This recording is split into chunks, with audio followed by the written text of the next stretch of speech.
Hello everybody, Cameron back here again. Obviously the environment's different. I'm in Spain at the moment, and my setup's kind of odd, hence why I'm holding this. But yeah, hope you enjoy the video. It's the first one I'm making here in Spain, so quality might be a little bit iffy, but hope you enjoy it.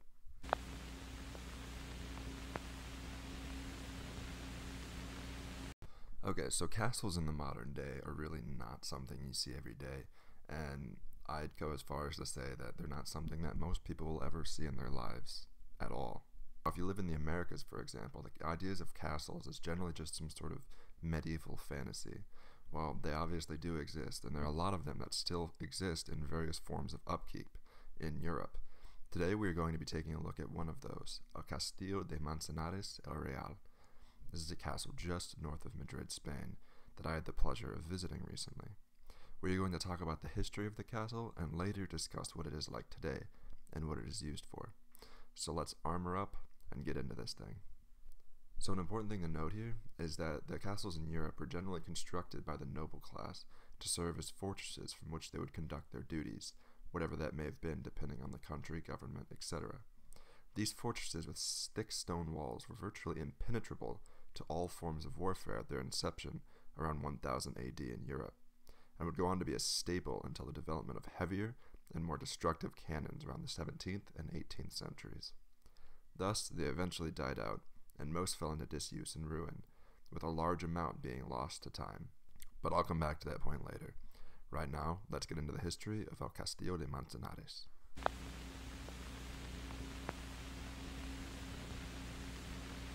So the location of this particular castle is just north of Madrid, about 45 minutes drive, in the town of Manzanares el Real, which is where I'm at the moment. So the castle was built in the 15th century at the behest of a duke named Diego Hurtado de Mendoza.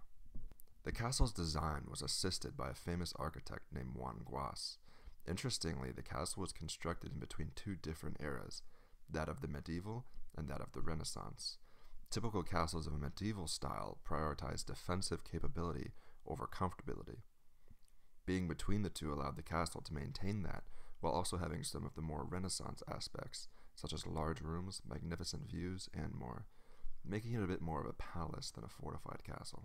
So interestingly, the town that the castle was constructed in, Manzanares, actually already had a castle built here at the time, but Mendoza decided to abandon the old castle to construct the newer, more modern castle. This older castle actually still exists in some form today, being mostly just the foundation is what's left.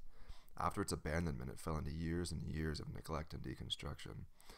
The history of this older castle is not well known, and not many mentions of it are in the historical documentation.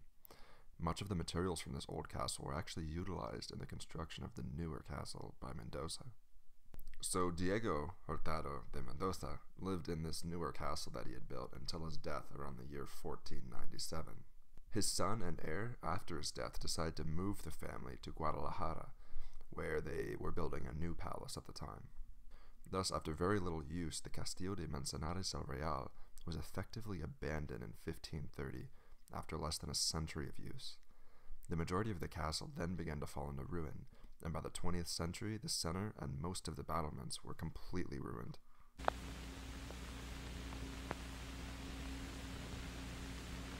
During the 20th century, however, the Spanish began to take a little bit more notice in the preservation of historical sites, and there were two separate exhaustive efforts to rebuild what was left of the ruined castle.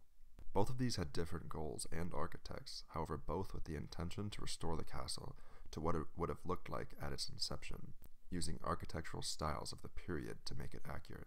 Now today the castle is known as possibly the best preserved castle in the Madrid area, and stands tall in the city of Manzanares el Real.